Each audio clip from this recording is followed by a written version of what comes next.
un jour, il a appelé le commercial, il n'était pas content. Le commercial le passe au gars qui est dans l'agence. Le gars dans l'agence me le passe parce que du coup, aucun des deux arrive à le gérer, le supporte, l'acheteur en question, qui bloque les factures et il me le passe. Et moi, du coup, j'ai pris avec l'humour en disant « Ah, mais c'est trop marrant, on dirait le chanteur. » Et je me suis mis à chanter une chanson avec lui. Le gars a chanté avec moi au téléphone. Donc là, il faut quand même imaginer que je suis dans un open space avec 15 personnes autour de moi qui m'entendent chanter au téléphone comme tu me vois là avec un casque et en mode vraiment la fille qui chante dans l'open space avec le gars. Et au final, il me débloque mes factures et il est parti tout smile. Voilà. Comme quoi, quand je dis Appelez que Bibi, appelez Bibi. Eh bien, cet extrait vous donne le ton de cet épisode. Si vous voulez passer un moment fun et décontracté, écoutez absolument cet épisode. En effet, Émilie utilise l'humour quotidiennement pour lâcher prise et dédramatiser des situations compliquées. Experte, elle gère les impayés de ses clients, mais sans jamais se prendre au sérieux. Et ça, vous savez que j'adore. Émilie Jouteux est aujourd'hui chef d'entreprise après avoir été pendant des années salariée dans de petites et grandes structures. Et nous abordons dans cet épisode sans langue de bois le monde de l'entrepreneuriat, car nous savons que les réseaux sociaux ne montrent que 5 à 10% de la vie des gens. Restez jusqu'à la fin, car nous discutons aussi de la conciliation vie pro et perso. Et Émilie nous partage sa vie de maman solo. Très belle écoute.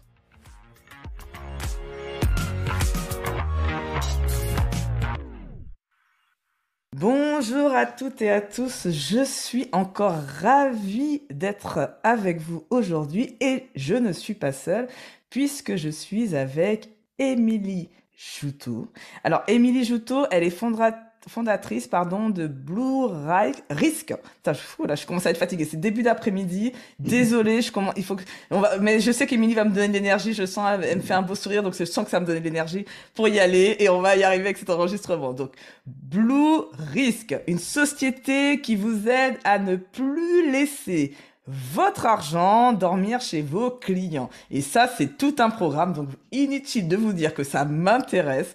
Un, parce que j'ai des clients, et deux, parce que on parle d'argent, et c'est un sujet en ce moment qui me passionne. Elle est aussi créatrice de contenu, puisque je connais Émilie sur LinkedIn, avec un petit ton que j'aime beaucoup, donc on va en parler aussi, parce qu'on a quand même quelques points communs, je pense, sur l'humour notamment. Et elle a aussi un magazine décalé pour les entrepreneurs avisés qui s'appelle Blue Mag. Bonjour Émilie. Bonjour Fabienne. Ça va? Ça va, ça va. Super. Est-ce que tu peux nous dire en quelques mots de la façon dont tu souhaites, qui es-tu? Eh ben, qui je suis? Je suis une jeune femme sartoise à l'origine, mancelle pour être exact, récemment arrivée sur Toulouse, qui a créé une entreprise, en effet, pour intervenir sur tout ce qui concerne les impayés. Donc, ce sont avant qu'ils arrivent et après, malheureusement, quand ils sont allés dans les entreprises. Voilà, à peu près. Mon entreprise, c'est ça que j'ai voulu créer. Je suis une jeune femme assez dynamique. Alors, je dis jeune femme, j'ai plus non plus 20 ans. Euh, j'ai quand même 37 ans, donc je suis pas non plus toute jeune. C'est Je suis toi pas qui une décides si gamine. t'es jeune ou pas, Émilie. Ouais, non, on me le dit souvent, ah, la petite jeune femme. Non, non, c'est bon, je suis plus une gamine, on va arrêter. Clairement, voilà. Voilà, j'ai beaucoup d'humour. J'avoue que par rapport à ma profession, je pense que je détonne énormément, peut-être même un peu trop. J'espère en tout cas que je ne les embête pas trop, que je leur fais pas trop de tâches. Mais en tout cas, voilà, c'est ma façon d'être. J'ai envie d'être différente. En étant aussi un peu moi-même, tout simplement, sans trop me différencier quand même non plus. Mais en tout cas, voilà, en effet, j'essaie de faire des choses qui parlent un peu plus aux gens et qui donnent un peu aussi envie d'en parler plus ouvertement, de dire plus clairement, oui, ça m'arrive d'avoir des impayés, d'avoir du retard. D'accord. Et côté perso, tu habites où? Alors, mon adresse exactement, Non, non, je non, rigole. t'as la ville. Je sens qu'il y aura beaucoup d'humour dans cet épisode. Euh, Non, non, la non, région, la région. j'habite Toulouse, Toulouse Sud. Je suis maman d'une ado, propriétaire d'un tigre du Bengale qui chasse principalement le côté le plus moelleux sur un canapé. Donc voilà à peu près qui je suis perso. D'accord, ok. Bon, Euh, je- on va aller plus loin, parce que c'est pour ça que on va aller un tout petit peu plus loin sur le perso. Et tu vas me dire quelle petite fille étais-tu? Alors en fait, ce qui va être énormément étonné, je pense, j'étais une petite fille très timide. D'accord. Assez timide, toujours collée dans les basques de ma mère, principalement. D'ailleurs, je voulais épouser ma mère. J'ai un syndrome totalement différent de toutes les petites filles du monde, je pense. Voilà, mon père, pour moi, était le diable et ma mère, c'était la personne avec qui je voulais me marier. D'ailleurs, je lui demandais souvent de divorcer. Voilà, une petite fille assez timide qui parfois pouvait un peu bégayer, qui a eu beaucoup de soucis avec le français. Je déteste le français. Enfin, j'ai détesté le français énormément. Ça a mis beaucoup de temps à me faire aimer le français. C'est ma mère qui m'a fait lire au collège, en fait, d'Amélie Nothomb, Stupeur et tremblement. Voilà, et qui m'a fait du coup apprécier le français en lui-même, la langue en elle-même. Sinon, voilà, et très mateuse. Très matheuse. Ok, donc Ah, les les chiffres. Ah maths. bah oui, bah, attends, l'argent, les impayés, Oui, il y a du sens un peu. oui. Alors étrangement, les maths, oui, mais en même temps avec la musique, parce qu'en fait, j'adore. Là, je suis danseuse et enfin, j'ai été danseuse. Je danse encore un peu, mais voilà, c'est à titre perso vraiment. Mais en fait, les maths pour moi, ça va avec la danse, parce que c'est le rythme et voilà, voilà, c'est souvent lié d'ailleurs. Les gens qui sont bons en maths sont bons en musique. Mais tain, mais tu m'apprends un truc là. Non mais attends, mais moi c'est mon cas. Parce qu'il y a un truc avec le tempo, en fait, et il faut, voilà, donc en fait, c'est des maths, en fait, la musique. Mais Ah, mais ça, voilà, c'est un peu poussé quand même comme waouh! Alors discussion, là, là. Émilie m'a fait une prise de conscience de folie. Parce que moi, effectivement, je danse très très bien et j'ai été danseuse aussi très jeune. Et on m'a toujours dit que j'ai le rythme dans la peau et j'étais Voilà. très bonne en sciences et en maths. D'accord, donc tout est cohérent. Donc merci pour d'avoir mis un peu de cohérence dans lier les deux choses qui pour moi n'étaient pas du tout liées. Mais bon, ok, d'accord. Et donc, ok, donc plutôt timide. Et qu'est-ce qui a fait que bah là, je te sens plus timide et que tu vas de l'avant ou tu as quand même un peu de timidité, donc ça dépend comment Ça, tu... ça dépend en fait des personnes qui mettent en confiance clairement dès le départ. On va dire, je sais pas si tu vois, mais le langage non verbal, en fait, voilà, ça fait comme en général quand même assez quelque chose. Ça va faire que voilà, soit je vais me sentir à l'aise, soit je vais me mettre un petit peu en retrait. Je vais avoir une façon d'être qui va faire que voilà, je ne me mettrai pas forcément en mode rigolade ou en mode tranquille, détendu. Ça serait vraiment en mode working girl pure.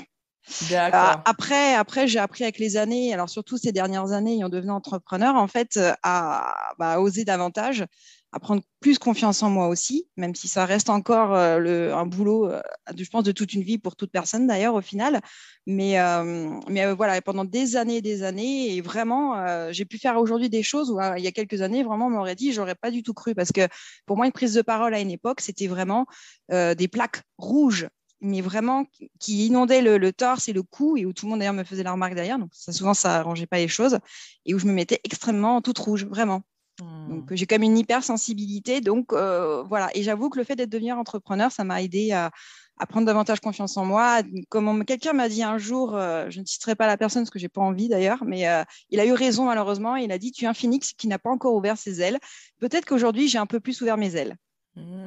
Super. Et il y a un truc que tu as dit quand tu t'es présenté qui m'intéresse, c'est que tu as dit, mais je vais être différente, je suis différente. Et tu m'as donné le mot trop en même temps. Donc ça m'a interpellé, le mot trop avec différente, ça va pas avec pour moi, tu vois. Donc qu'est-ce que tu t'entendais par là quand tu dis ça?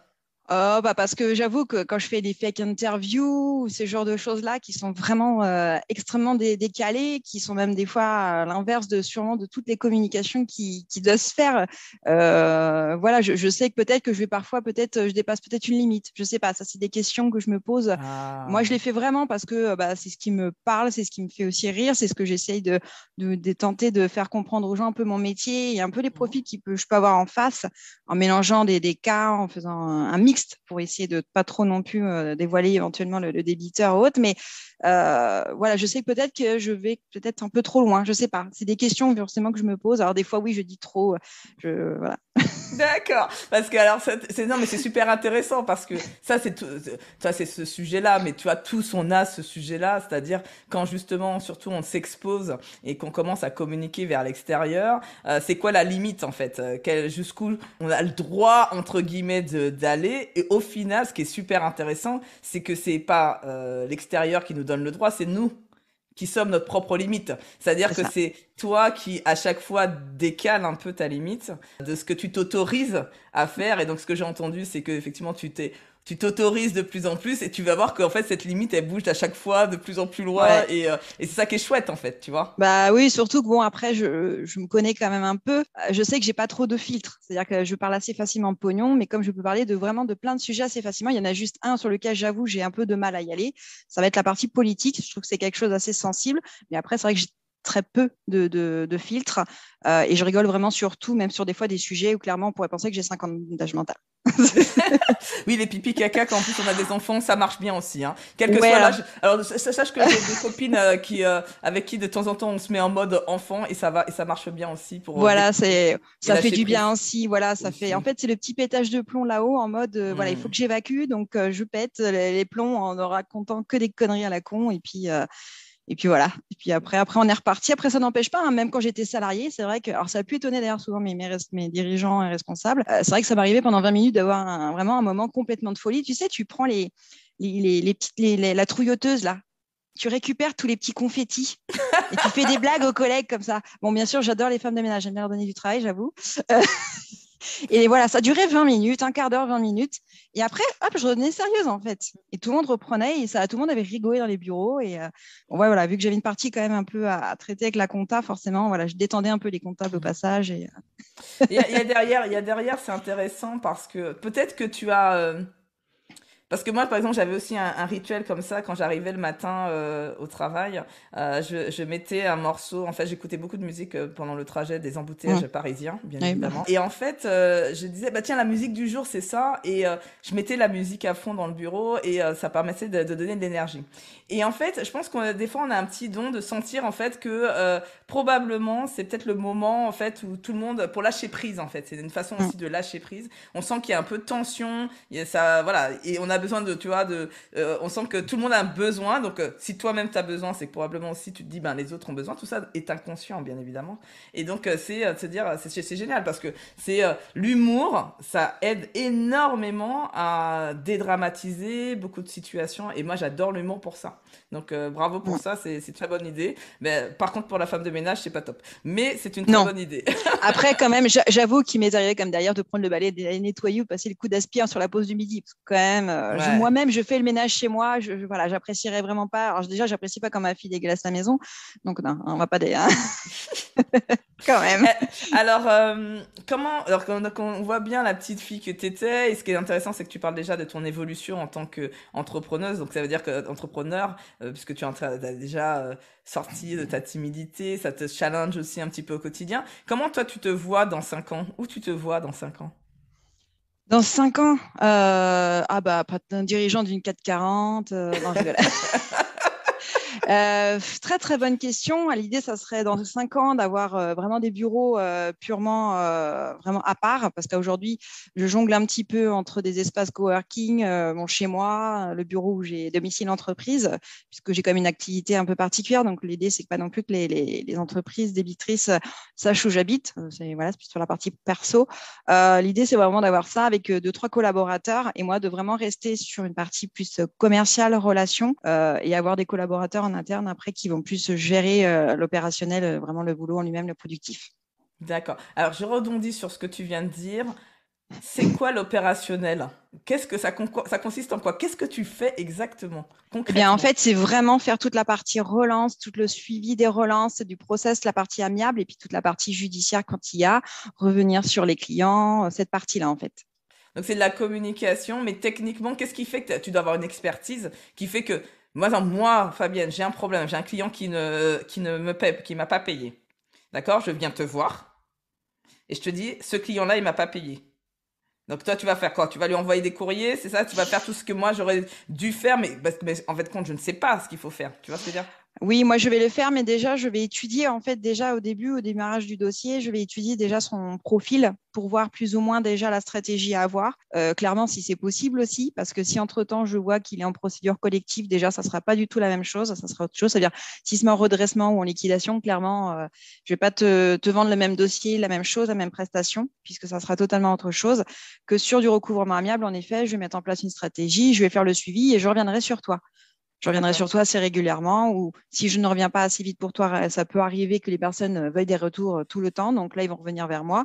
C'est très aléatoire, mais en tout cas, dans tous les cas, moi, voilà, je te fais le suivi. Je te dis à un moment donné, Voilà, il a été fait assez de tentatives amiables pour que votre débiteur paye. Aujourd'hui, il n'a rien fait.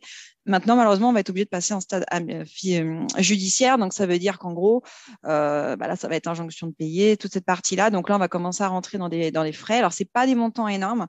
Les frais de greffe, c'est 33,47 € et une signification par huissier. Donc, les frais d'huissier, c'est entre 70 et 110 euros.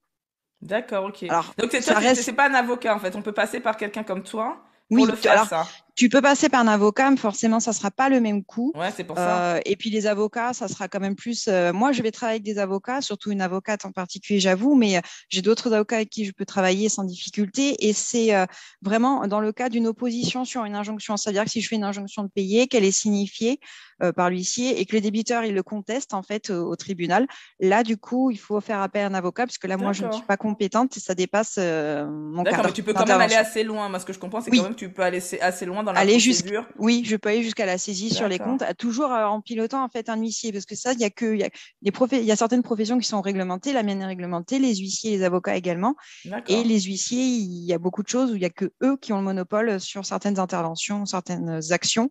Donc moi, je vais juste piloter, être l'intervenante centrale qui va tout piloter, parce qu'il faut parfois revenir un peu vers eux.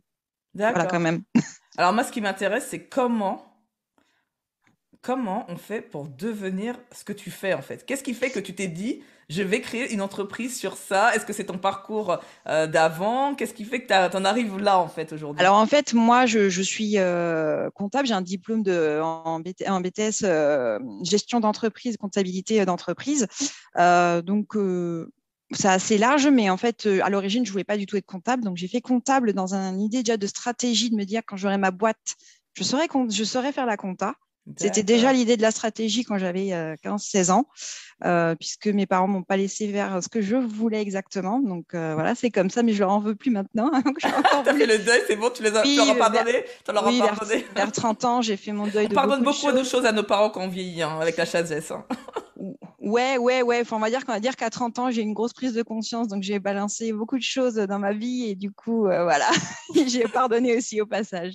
Mais du coup, voilà, j'avoue que voilà, pour moi, la compta, c'était pas du tout à l'origine le métier, le premier en tout cas que je voulais faire. Et puis au final, donc, je suis devenue donc compta polyvalente, enfin dans une boîte de paysagiste. On a énormément grossi, donc j'avais cette partie-là. Je suis restée plus axée client avec les années. Après, j'ai voulu évoluer dans une grosse société puisque c'était un petit restait quand même un petit paysagiste et qu'il y avait pas et que c'était des heures à gogo. Enfin, je faisais plus de 40 heures par semaine facile. J'étais au moins un minimum entre 44 et 45 par semaine. Donc des fois, j'étais vraiment claquée et puis j'avais deux coachs dirigeants à gérer. Pour le dire clairement, il y en a un qui disait oui, l'autre qui disait non. Il fallait tout le temps gérer. Donc Mm. c'était très dur. Je suis passée sur une très grosse société. On était plus de 1000 salariés. Donc là, il y a aussi des avantages sociaux, on va pas se mentir, qui étaient aussi voilà, des arguments que l'autre, on n'avait pas à côté. Donc là, c'était vraiment accès crédit client, contentieux, le recouvrement, la solvabilité. Donc, c'était beaucoup plus technique. Et puis après, je suis arrivée sur Toulouse. Et puis là, c'était vraiment. Alors, c'était un peu différent le poste en lui-même, puisque mon parcours, là, j'avais deux postes en un, on va dire. Je gérais cette partie-là avec les agences sur lesquelles je revenais régulièrement sur les agences d'intérim. Et puis, j'avais également toute une partie qui s'appelait sécurité au travail. Donc, je gérais tout ce qui était maladie professionnelle, les accidents du travail, d'accidents de trajet pour les intérimaires. D'accord. Donc là, pour le coup, il fallait parfois. C'est pour ça que j'avais par moment des pétages de plomb, parce que déjà, j'avais un poste à 360. Donc, ça veut dire que constamment sur ma journée, ça vrillait. Et puis surtout, j'avais parfois des accidents très graves, des morts. Mm. Donc, vraiment, il fallait vraiment que quand tu gères des 10 accidents en 2 jours, avec des fois des circonstances plus ou moins graves, Mm. voilà, il faut vraiment que tu es à côté. Du coup, cet humour sûrement aussi, et ces Mm. moments où tu Pour as besoin, dédramatiser. besoin de dédramatiser On totalement. revient sur le mot détraumatiser. Je comprends mieux. Et en fait, ça me rappelle vraiment comme les gens qui sont dans les hôpitaux, tu vois. Des fois, ils ont besoin aussi de soupapes donc soit donc déjà de la thérapie, mais aussi avec des événements, des choses qu'ils font pour pouvoir mieux supporter tout ça. C'est Ok, ça. super. Et d'accord, donc ça explique un peu mieux. Donc en fait, après, tu t'es dit quoi? Tu t'es dit, ben ça y est, c'est bon. Parce qu'il y a un truc, attends, avant que tu m'expliques quand est-ce que c'est le moment, c'est que tu me dis 15-16 ans, tu te dis je vais être comptable, comme ça va me servir pour être entrepreneur. Qu'est-ce qui fait que tu savais que tu voulais être entrepreneur à cet âge-là? Parce que j'avais déjà un projet et ce projet d'ailleurs il est toujours dans ma tête, je le dirai pas, mais en tout cas j'ai toujours eu un projet bien spécifique par rapport à ce que je voulais faire à l'origine. Et du coup je me suis toujours dit un jour je le ferai dans ma vie, un jour je serai chef d'entreprise. En tous les cas, en fait, j'avoue que j'ai toujours eu un peu de mal à respecter les cadres. Quand en classe il y a une histoire de mouton, je suis toujours le petit mouton noir à côté qui va dire quand même ce qu'elle pense, quitte à être punie, qui va, même si elle est timide, elle va quand même oser dire parfois merde. Voilà. Après, j'ai aussi une histoire de famille qui fait que j'ai souvent eu envie de dire fuck et que parfois je l'ai fait. Donc voilà, ça. D'accord, donc tu avais envie cette volonté de cette liberté, en fait, t'animait déjà depuis Wow, depuis ouais, jeune. très, très longtemps, je pense que je suis un peu un électron libre. Ma maman m'a bien éduquée sur cet esprit-là. Voilà, d'être D'accord. une femme déterminée, voilà, libre vraiment dans sa façon de penser. Et parfois, la liberté, elle a un prix aussi. Mais au moins, on est en phase avec soi-même. Après, on attire aussi, du coup, peut-être les personnes qui nous ressemblent le plus. Alors, avant de passer sur le truc d'après, je veux juste venir sur le fait que j'ai un rêve, mais je le dis pas. Ça m'interpelle. Parce que, excuse-moi, mais c'est un truc, derrière, ça veut dire quelque chose, tu vois ce que je veux dire? Donc, est-ce que c'est parce que tu as peur qu'on te pique l'idée ou c'est parce que tu as peur d'assumer ton idée? J'ai plutôt peur qu'on me pique l'idée, en fait, puisque j'ai D'accord. souvent eu des idées que je les ai dites. Les gens autour de moi l'ont pas forcément réalisé, mais au final, ça s'est réalisé. Peut-être 2, 3 ans après, je l'ai vu dans la presse, je l'ai lu, et au final, ça s'est réalisé. Donc, je me suis dit qu'au final, mes idées, elles étaient peut-être pas si connes. Donc là, celle-là, j'ai pas envie de la dire déjà, et j'ai envie de me dire que pour le coup, j'ai envie qu'un jour, ça soit moi qui soit dans la presse. D'accord. Mais alors, ce qui est intéressant, alors, tu me donnes du grain à moudre, hein, excuse-moi, mais Ah là, tu es en train merde! de... Parce que là, tu me dis que, et c'est ce que tous les entrepreneurs disent d'ailleurs, que au final, tu peux le dire tes idées à tout ton entourage parce que personne va la faire en fait. Parce que en fait, pour qu'une idée devienne un projet, il faut avoir la volonté de le faire. Et donc, ton idée, peut être super bonne, mais ça veut pas dire que quelqu'un va la faire à ta place. Donc ça, c'est le premier point. D'accord. Donc là, tu es en train de me donner du grain à moudre parce que tu me dis, oui, Fabienne, personne de mon entourage l'a fait. Donc tu me dis, Fabienne, t'as raison. D'accord. Et Ça, c'est vrai. après, tu me dis, quelqu'un d'autre l'a faite. Donc oui, donc ça c'est normal, parce qu'en fait le monde, au final, on tourne quand même tous autour et on a tous les mêmes informations. On est unique, mais pas tant que ça en termes de nombre d'informations. Et donc ça devienne, moi j'ai eu plein d'idées aussi qui se sont concrétisées, mais en fait c'était que j'étais juste pas prête moi-même à la faire. Donc c'est ok que Peut-être. quelqu'un d'autre la fasse, tu vois. C'est vrai, c'est Et vrai. donc, si c'est ton idée et qu'elle est bonne et que en plus il y a que toi qui veux la faire, tu peux la dire, il y a personne qui va te la piquer. Mais bon, ça c'est mon avis. Donc tu te la gardes, mais c'est juste que je voulais te dire petite parenthèse, Émilie, que globalement ça a été ce qui est intéressant de présenter son idée, c'est surtout de se faire challenger par l'extérieur et que cette idée de plus en plus prenne de la consistance et devienne un vrai projet au moment où tu seras prêt, toi, à le faire. Donc c'est pour ça que beaucoup de gens pitchent, beaucoup de gens présentent leur projet, et c'est très rare que tu entends j'ai pitché à un endroit et quelqu'un a fait mon projet à ma place. Tu vois ce que je veux dire? Parce qu'en fait, c'est ton idée, parce que tu as une histoire, ça t'incarne. Tu vois, il y a plein de raisons qui font que même si quelqu'un prenait ton idée, de toute façon, il ferait jamais la même chose que toi, tu as imaginé. Jamais. Donc, Voilà. voilà. Donc Non, mais ça, c'est vrai. C'est vrai. je te le Ta laisse. réflexion, ta réflexion est bonne. Ça y est, merci. Je vais encore pas dormir cette nuit. Du coup, je vais encore cogiter derrière. Je te laisse sur ça. Alors, on revient maintenant sur le après. Donc, ok, tu te dis, suite à tes expériences en entreprise, grosse boîte, t'étais où justement à ce moment-là? T'as toujours été à Toulouse? Non, la dernière boîte, oui, j'étais à Toulouse et c'est là où, en effet, j'avais cette idée d'être entrepreneur. Et puis, la dernière année a été une année un petit peu compliquée. Je n'étais pas forcément en phase avec ce qu'on me demandait de faire. Et donc, du coup, j'avais envie de vivre autre chose, mais bon, c'était un peu compliqué. Et au final, en effet, donc, je suis partie et puis j'ai créé mon entreprise. Puisqu'en fait, c'est vrai que j'intervenais, moi, en relance sur toute cette partie-là, des fois sur des boîtes qui étaient des belles boîtes toulousaines, ou autres d'ailleurs que Toulouse, mais globalement, c'était Toulouse et les alentours. Et il y en a certaines où je ne comprenais pas, elles avaient quand même des impayés, alors que c'était quand même des belles boîtes. Et je me disais quand même, elles sont quand même structurées, il y a un DAF et tout, mais en gros, bon, c'est qu'il y a quand même quelque chose, il y a quelque chose à faire. Et puis du coup, je suis partie sur ce projet. D'accord, cool, cool, cool, cool. Donc, ok, donc aujourd'hui, qui sont tes clients principalement? Soit des freelances, des indépendants, ou alors des D'accord. structures type TPE, PME. Et en fait, comment toi tu te rémunères? C'est un pourcentage de ce que tu vas récupérer? C'est comment ça se passe en fait? Alors, il y a un pourcentage, en effet, au succès. Ça, c'est sur la partie amiable. Quand il y a une partie judiciaire, les frais judiciaires, en tout cas, sont à la charge du créancier, donc c'est-à-dire du client, D'accord. mais au réel. Je ne fais pas de plus-value dessus, je fais juste une refacturation au réel là-dessus. D'accord, ok. Alors, sans citer de nom, parce que tu sais, j'ai l'impression qu'il faut pas tout dire, hein, mais peux-tu nous donner une anecdote marquante que tu as pu avoir avec un client, une histoire que tu te dis, ouais, celle-là, elle était, soit c'est mal fini ou soit c'est bien fini, mais peu importe, en tout cas, une anecdote que tu aurais aimé nous partager. Alors, c'est une anecdote plutôt ancienne, pas aujourd'hui, parce qu'au final, dans les dossiers, c'est assez rigolo, mais c'est pas non plus l'anecdote assez drôle. Mais dans mon passé salarié, en tout cas, il y avait un client qui était l'acheteur, en fait, et qui était sûrement mis au placard pour des raisons que j'ai jamais su, mais en tout cas qui était mis au placard et qui avait un nom qui rimait avec un chanteur. Et du coup, un jour, il a appelé le commercial, il n'était pas content. Le commercial le passe au gars qui est dans l'agence. Le gars dans l'agence me le passe. Parce que du coup, aucun des deux arrive à le gérer, le supporte, l'acheteur en question, qui bloque les factures et il me le passe. Et moi, du coup, j'ai pris avec l'humour en disant: Ah, mais c'est trop marrant, on dirait le chanteur.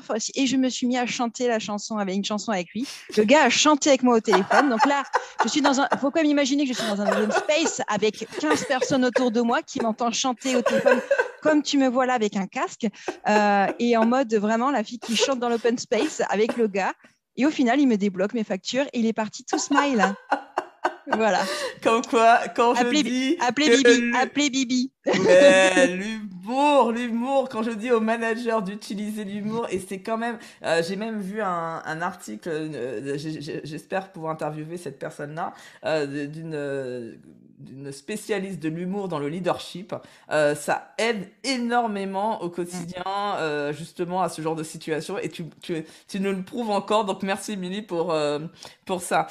Quelles sont, toi, les plus grandes difficultés que tu as au quotidien au final? C'est quoi le plus difficile j'ai l'impression que ça se passe, c'est fluide, quoi, quand tu nous racontes la vie Euh, d'entrepreneur, non. gérer les impayés. Je sais pas, ça a l'air trop fun. Moi, Alors, limite, t'as réussi même pratiquement à me rendre fun la compta, quoi, sans déconner.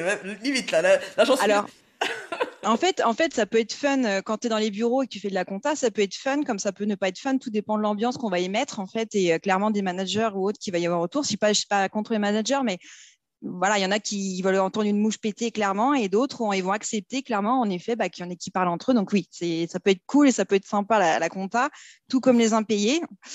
Quand on le fait, en tout cas chez Vas-y, moi, raconte-moi, vas-y, fais-moi rêver, Émilie, s'il te plaît, avec parce moi. qu'elle rigole en le disant, quoi, c'est pour ça.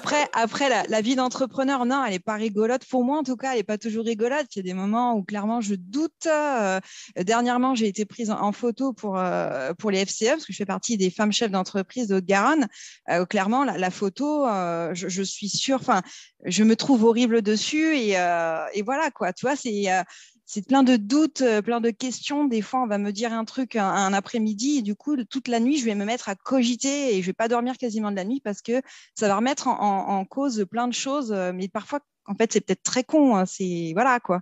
Donc non, l'entrepreneur est pas toujours. La vie d'entrepreneur, c'est pas toujours simple. Après, le boulot en lui-même, ça reste le boulot, c'est du recouvrement. Donc après, on connaît notre job et on le fait, mais c'est tout ce qui va être autour. En effet, ça va des Hmm. fois être un peu seul parce que des fois, tu as des idées de com et des fois, tu les as pas. Il y a des fois, il faut faire ta compta et t'as pas envie de la faire, ta compta. Moi, c'est mon quotidien, ça. Et des fois, tu as ta comptable qui te relance parce que tu as ton bilan à faire et elle arrête pas de t'envoyer des mails. Non, mais il faut le faire là. Non, mais vraiment, je suis désolée, j'insiste, mais il faut le faire. Oui, je sais, je sais. Mais voilà, c'est ça aussi. Et puis, il y a des moments où on est super seul parce que il faut prendre une décision. Et est-ce que la décision va être bonne? Est-ce qu'elle va être pas bonne? En fin d'année, j'ai pris une décision, elle était à chier. Après coup, je me suis rendu compte qu'elle était à chier. C'était une bonne idée, mais j'ai pas fait assez bien les choses. Je les ai pas bien faites comme il fallait. Donc, j'en ai tiré des leçons, mais forcément, tu prends des décisions et des fois, les conséquences, elles sont bonnes ou elles sont pas bonnes. Mais ça, c'est assez Et c'est ça compliqué à qui est gérer. ouais, mais c'est ce qui est intéressant, c'est que au final, alors mettons que sans nous dévoiler ce qui s'est passé, la fin de Oh, mais l'année. je peux le dire, il n'y a pas de souci. Bah, tu le dis si tu veux. Si tu veux le dire, tu le dis. En tout cas, l'idée, c'est que j'aurais bien aimé que tu nous donnes les enseignements. Parce que tu as dit. Parce que forcément, en fait, tout ça, ce ne sont pas des échecs, ce sont des expériences. Donc, qu'est-ce que tu as. Déjà, c'est le fait. Et qu'est-ce que tu as appris, en fait? Parce que pour nous, tu vois, nous aussi grandir grâce à ce que tu peux nous raconter, quoi. Par exemple, bon, clairement, par exemple, quand tu es dans ta boîte, que tu veux faire un peu de com, tu veux donner des petites choses quand tu fais ta prospection. Moi, je fais aussi un peu de prospection physique, pas tout le temps parce que les claques, à un moment donné, j'en ai un peu à la casquette, mais quand tu fais de la prospection physique ou que tu es en relation, par exemple, les goodies, ça marche. Les crayons, ça, c'est super. Moi, en tout cas, j'ai eu l'idée de faire des crayons 3 couleurs. Franchement, ça marque parce que c'est pas un 4 couleurs, en fait. C'est un truc très bête. Et tout le monde te dit, ah, c'est un 4 couleurs. Non, c'est un 3 couleurs. Voilà, donc déjà, en fait, tu vas démarquer en même rien qu'en faisant un truc à la bête comme ça. Et ça marche très bien. J'ai eu l'idée en fin d'année de faire des calendriers. Je les ai fait beaucoup trop tard. Clairement, il faut les commander en octobre, pas comme moi en décembre. Je ne sais pas pourquoi je m'y suis pris à l'arrache au dernier moment. Bref, ça c'est moi, c'est mon problème. Et du coup, en effet, quand je les ai distribués toute fin décembre, là, beaucoup n'étaient pas là. En janvier, d'autres étaient déjà passés, ils les avaient déjà eus. Donc en fait, c'est pas le bon plan. Les calendriers, il D'accord, faut vraiment les commander plus tôt et les distribuer sur novembre. d'accord. Octobre-novembre. Qu'est-ce qui t'aurait manqué en fait? Qu'est-ce que t'aurais... Parce que là, Alors, j'aurais aimé que quelqu'un me dise en septembre, là, Émilie, faut se réveiller, là, non, c'est non, maintenant. non, non, bah, bah, regarde, moi je te fais comme ça et je te dis, réveille-toi, Émilie. En fait, il n'y a personne qui va te faire ça. C'est pas ça que je veux dire. Non, mais des fois, ça Je vais fait te pas de dire, mal de quelqu'un qui te fout un oui, coup de pied non, aux non, fesses, s'il te non, plaît. non, non, non, non, non, non. Tu viens de m'expliquer qu'on est seul, qu'on est entrepreneur, donc non. C'est vrai. Donc là, la question, c'est plutôt de se dire, quand tu as eu à lancer en fait l'action de commander les calendriers, est-ce que tu t'es dit, est-ce que tu t'es posé la question, est-ce que c'est le bon moment ou pas le bon moment, par exemple? Non, parce que j'étais vraiment dans l'optique de me dire, je vais les avoir pour prospecter, même pour le début d'année, ça sera D'accord. nickel. Ok, d'accord. Donc, C'était l'idée que j'avais. Au final, je me suis rendu compte après coup que oui, c'est cool. En effet, ça a été accepté, les gens ont apprécié, mais en fait, ils en avaient déjà. oui, là, c'est ça qui était le problème au final. C'est pas tant que ça arrive au début janvier, parce que si tu n'avais pas de concurrents qui étaient passés avant toi, Alors, c'est pas des concurrents, mais c'est des calendriers tout court, en oui, mais fait. qu'ils Ils ont ont déjà, déjà. ils vont pas, vont pas cumuler, quoi. Je veux dire, Non, s'il y je veux avait dire, personne qui était passé après, avant toi, pardon, il y aurait c'est pas eu ça. de problème en fait. Le problème, c'est pas tant que ton idée était pas bonne au final. Non, non, C'est plutôt qu'effectivement tu n'avais pas encore connaissance que potentiellement ils auraient d'autres et donc ça ne servait à rien d'arriver en deuxième ou troisième. c'est ça. Ok, Il fallait le d'accord. faire vraiment plus tôt et voilà, tout simplement. Ok, ok. Donc toujours sortir avec des choses qu'on a. Donc ça c'est plutôt donc là dans l'entrepreneuriat. Donc toi ce qui te que tu trouves parce que beaucoup de personnes sont salariées, beaucoup de personnes qui me suivent sont salariées et aimeraient en fait devenir entrepreneurs. Et qu'est-ce que tu leur conseillerais justement pour À ne passer pas, ce cap? ne pas penser que tu as du temps libre, ne pas penser que c'est si facile que ça. Il faut arrêter de croire et d'écouter les gens qui disent «Ah, c'est trop bien, c'est trop simple maintenant, je suis libre. Non, en fait, tu es encore moins libre en fait. Parce que concrètement, quand tu es salarié, si tu as envie de faire une journée où tu bosses pas trop, donc tu fais en sorte que ça ne se voie pas par le boss et que tu le fais le lendemain, le boulot pour rattraper, tu seras toujours payé. Clairement, si tu es entrepreneur et que tu bosses pas sur une journée ou que tu procrastines un peu trop, tu ne te payeras pas parce qu'il n'y a que toi qui va te payer. Hmm. Donc, qu'est-ce que c'est cette notion de salaire, de chaque minute de ton temps a une Alors, valeur, c'est ça? Qu'est-ce que il j'entends y a, il y déjà? a- il y a- il y a- oui, alors il y a le temps, il est important de savoir en effet bien se poser les choses, mais aussi de s'écouter. Ça, c'est important parce qu'il y a quand même des moments où on va être plus fatigué que d'autres parce qu'en fait, on y met quand même beaucoup d'énergie dans son entreprise quand on la crée, surtout si on part d'une page blanche. Il y en a certains qui ont créé d'entreprise, mais qui vont acheter des franchises, qui vont se mettre en Hmm. franchise, par exemple. Parce qu'il y a quand même beaucoup, au final, quand on crée une entreprise, c'est tout et rien, hein, au final. Et quand tu crées une franchise, tu prends une franchise, je veux dire, souvent, tu pars déjà avec tout un bagage. Tu vas partir avec la communication, tu vas De partir avec procédure plein, même, plein même. d'outils, plein de choses qui vont faire que déjà tu t'allèges l'esprit, tu n'as pas ça à gérer, jusqu'aux cartes de visite parfois. Hein, Hmm. certaines Tout à franchises, c'est quand fait, même extrêmement loin, donc c'est super. tout à Quand fait. tu crées ta boîte, par exemple, comme moi, toi, on est parti sûrement, moi je suis partie en tout cas d'une page blanche, clairement. Et ben là, tu réfléchis tout. Mais tout est réfléchi. Donc, c'est extrêmement énergivore. Il faut vraiment, vraiment tout bien peser son projet énormément, bien se faire accompagner, ne pas hésiter à rencontrer plusieurs experts comptables, plusieurs avocats, par exemple, au statut, vraiment bien s'entourer et vraiment faire les choses tranquillement, proprement, une chose à la fois. De toute manière, on grandit au fur et à mesure du temps dans le monde de l'entrepreneur. Enfin, moi, en tout cas, j'ai trouvé que par rapport au début où j'ai créé l'entreprise et aujourd'hui, par exemple, déjà, j'ai beaucoup grandi dans certaines façons de faire, de gens aussi à qui j'ai envie de faire, avec qui j'ai envie de bosser. Hmm. Voilà, il faut faire un petit peu attention aux grands sourires et autres. Voilà, il y a plein de Et choses. c'est intéressant ce que tu dis parce que je pense que c'est de mettre le curseur au bon endroit, c'est-à-dire que c'est ni le truc idéal où on voit des gens en Thaïlande là qui sont en train de s'éclater. Putain, comment dire ça? Non, on va pas être désobligeante. Et ça, et c'est ni un sacerdoce, un poids à porter quoi. C'est entre les deux et c'est aussi, on évolue aussi à bouger le curseur à certains Mm, moments de notre carrière, à certains moments de notre de l'année aussi, parce que mm, c'est plutôt, en fait, c'est pas chaque mois toujours pareil, c'est plutôt en dents de scie en fait. Ce mois-ci, on peut avoir beaucoup de clients qui rentrent, et c'est puis le mois ça. d'après, pas de clients. Et c'est tous ces ascenseurs émotionnels en fait qui sont, moi je trouve compliqués Ouais. à gérer. Ah, Et juste, je finis sur ça. Et après, c'est vrai que je répète, ce que vous voyez sur les réseaux sociaux, c'est 5 à 10% de la vie de quelqu'un. Moi, je peux vous dire qu'en ce moment, il se passe un truc dans ma vie que personne ne sait et qui est pas tout sympa. Donc voilà, sachez repenser à chaque fois, ne vous laissez pas embarquer par ce truc super beau, super chouette et super truc. Ce n'est que 5 et 10% de la vie de quelqu'un. Ah, je ah, te laisse la mais parole. mais totalement, totalement. Moi, quand je vois les choses sur Insta avec les entrepreneurs, c'est super, hein, c'est super. Je pense qu'ils disent pas du tout la vérité. C'est beau le fake, mais arrêtez de faire rêver les gens, justement, parce que du coup, derrière, ils vont créer d'entreprises, ils vont se prendre des claques dans la tête, ça va leur faire mal. Et ça peut-être même plutôt foutre les gens même presque dans la merde, parce qu'il faut quand Hmm. même le dire à un moment donné. Mais franchement, oui, oui. Après, l'ascenseur émotionnel, il est très, très dur. Alors, j'ai remarqué, et je l'ai lu aussi d'ailleurs, pour les femmes par rapport aux hommes, nous, c'est aussi en lien avec nos périodes hormonales. Et c'est comment Euh, les et, gars? Ah, mais et ben, faudrait que j'invite quelqu'un sur ça parce que c'est vrai que c'est super intéressant. c'est par rapport aux femmes en tout cas, c'est extrêmement, ça joue vraiment un rôle aussi. Et puis, bah, c'est vrai qu'en effet, il va y avoir des périodes où tu vas avoir beaucoup plus de boulot, il y a des périodes où ça va être un peu plus creuse. Là, en général, le syndrome de l'imposteur se ramène au passage. Donc là, c'est sympa, on est toutes heureuses. Mais c'est vrai que ouais, ça, c'est un peu dur. Alors, le cercle familial, bien sûr, c'est important. Les amis aussi. Et puis, essayer de sortir, de se créer même des routines aussi le matin. Moi, par exemple, le matin, j'essaie au maximum de faire un peu de sport, par exemple, Hmm. pour essayer aussi de me mettre plus de punch, un peu plus de me motiver. Et les matins, je le fais. Les matins, je le fais pas. Après, je vais pas non plus me foutre de pression, mais au moins. Et puis, quand tu es entrepreneur, tu as aussi beaucoup de réseaux et de restos. Donc, le Ouais, c'est sport, clair, putain, c'est on pas va trop pas se bon ça. mentir. Et donc, forcément, le sport aussi, il essaye à équilibrer et à ressembler à quelque chose, hein. Parce qu'à un moment donné, resto et resto, resto égale beaucoup de kilos.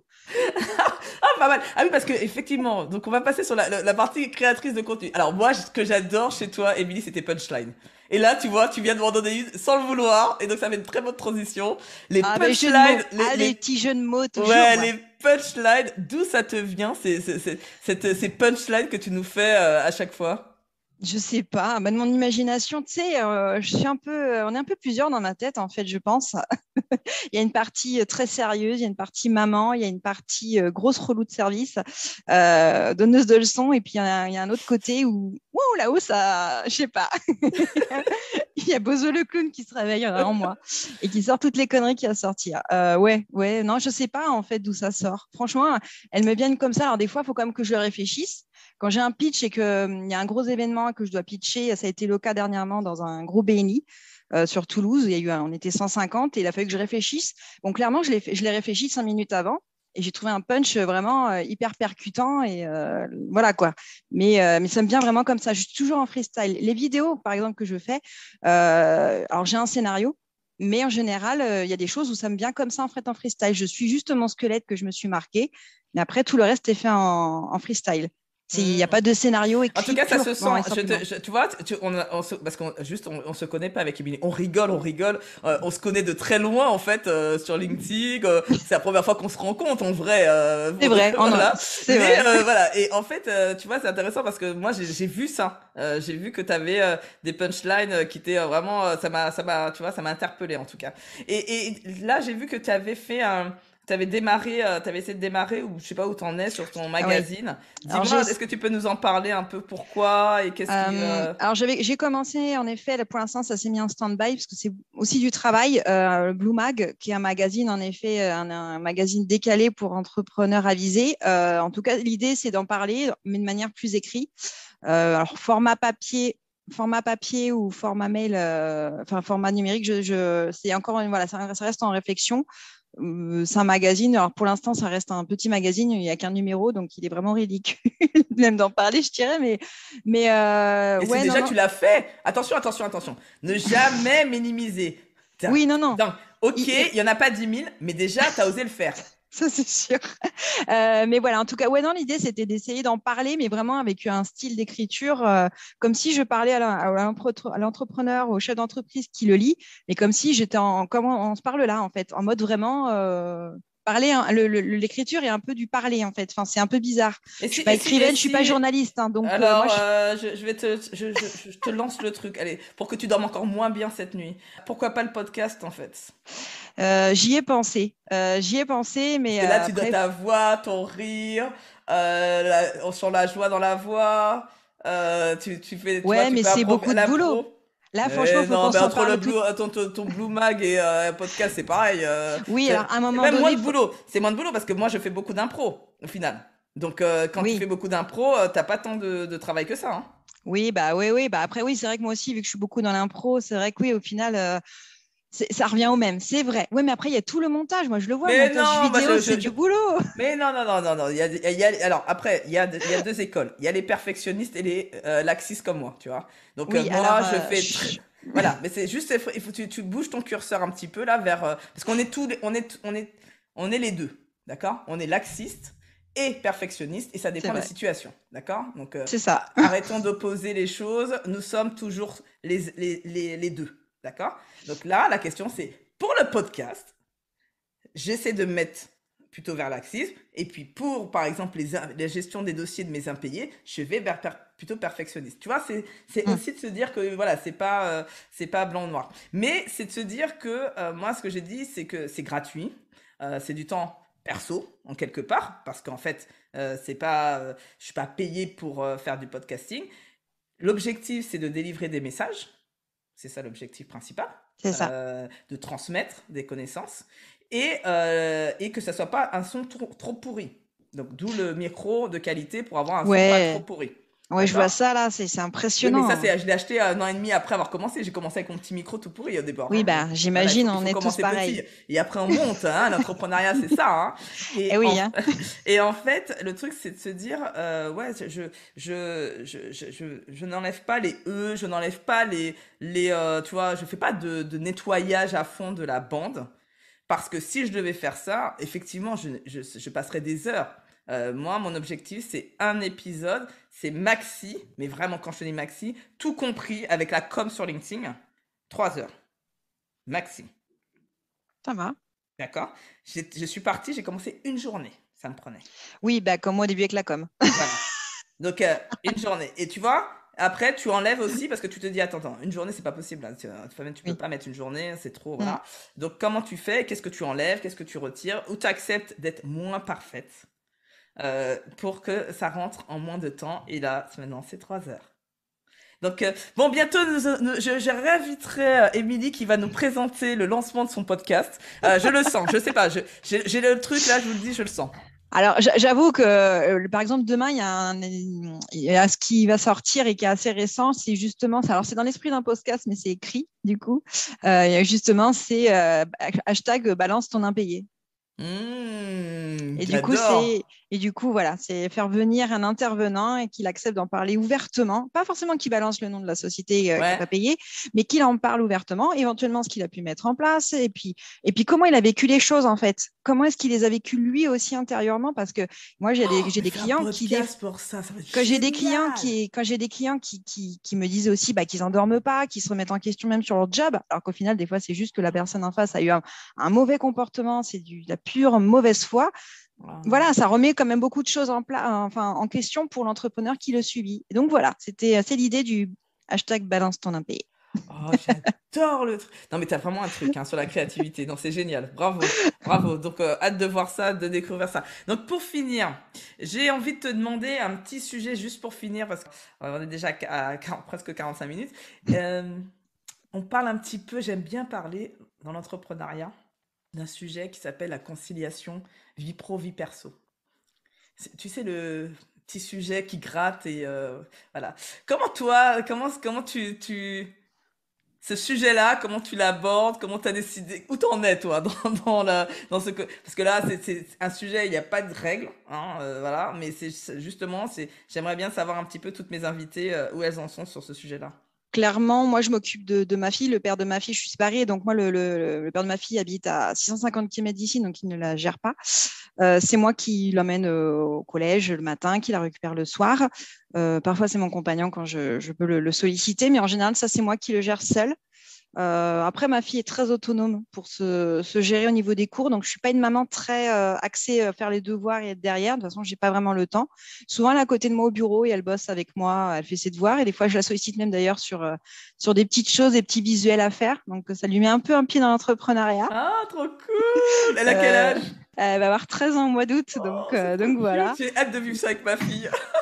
Donc voilà. Après, bien sûr, elle le fait. Alors, elle le fait parce que de temps en temps, je lui donne un petit billet. Donc forcément, elle élève aussi l'intérêt. À 13 ans, elle commence à avoir quand même l'intérêt du pognon. Donc, elle a tout compris, je pense déjà. Moi, j'avais tout Mais compris aussi à cet âge. donc, donc voilà.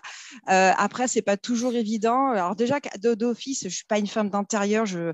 Voilà, si voilà, et je suis pas du tout, enfin, je suis pas maniaque non plus, je suis pas non plus bordélique au taquet, mais je suis pas du tout la femme d'intérieur. Donc déjà d'office, voilà, faut pas s'attendre à ce que je sois la petite femme bien douillette qui reste à la maison et qui bosse et en même temps qui fait le ménage et tout. Non, ça C'est pas, pas c'est Desperate Housewives? Ah mince! pas du tout. Non, Oh non, non, là non, non, non, là! T'es pas oh, Brie non, Van non. de Camp? Ah, du tout. Non, non, non, non, non, non, Ce serait non. plutôt qui alors?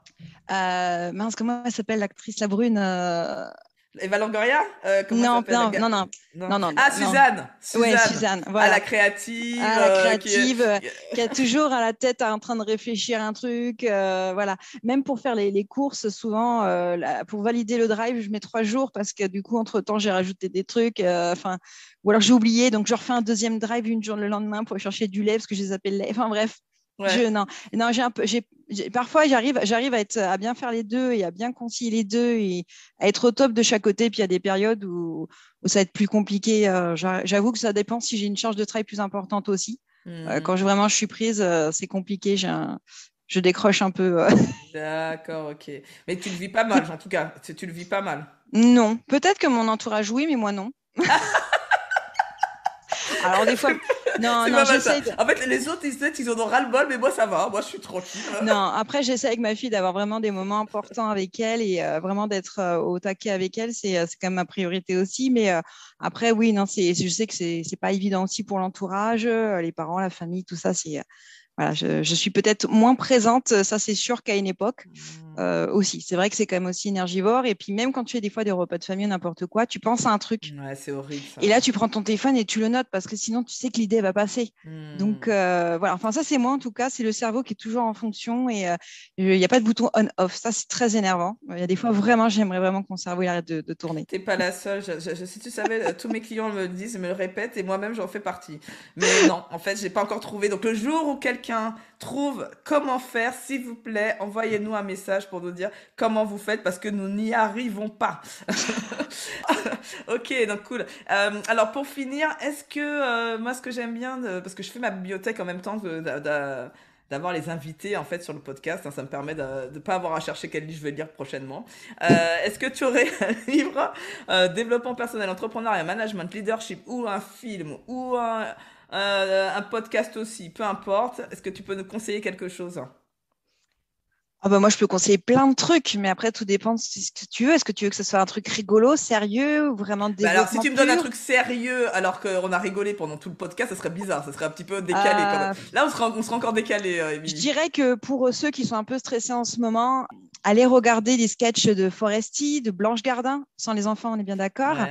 Ou alors moi en ce moment je rigole beaucoup, mais bon après voilà, faut vraiment le prendre en mode pas prude, de regarder absolument le sketch Les Québécoises.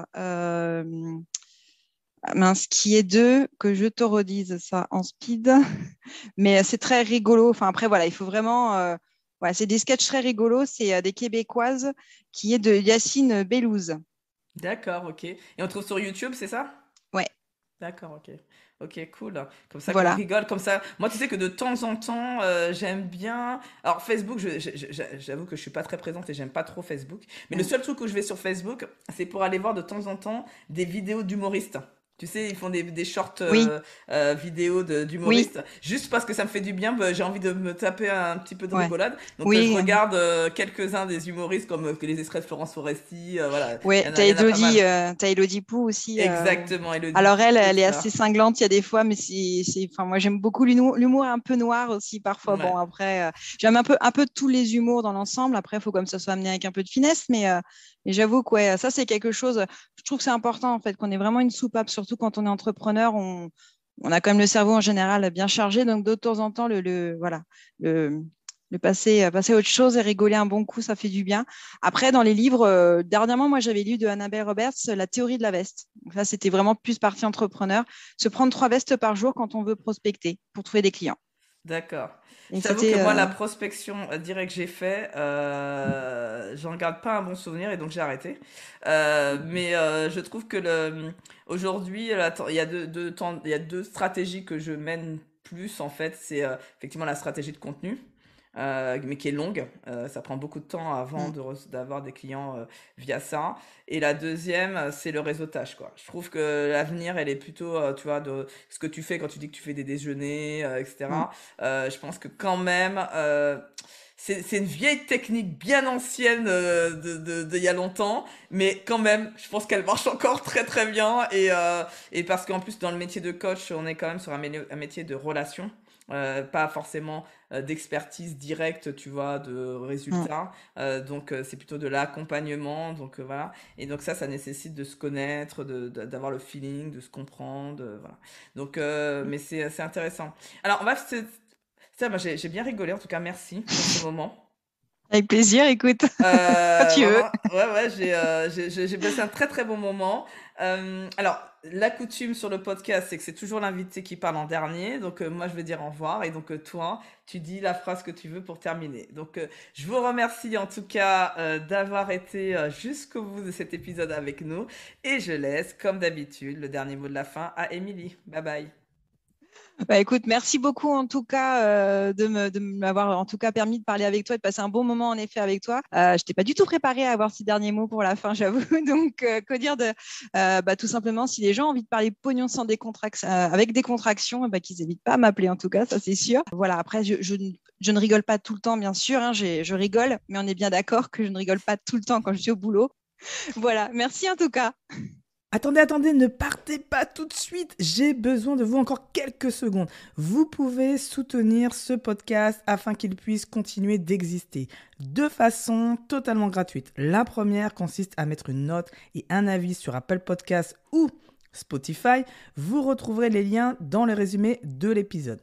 La seconde consiste à parler autour de vous de ce podcast et à envoyer un épisode que vous avez aimé. Cela me rendra happy. Et si vous avez des questions ou des commentaires sur un ou plusieurs épisodes du podcast, rejoignez-moi sur les réseaux sociaux en recherchant Fabienne Woltor. Je suis très présente sur LinkedIn et Instagram.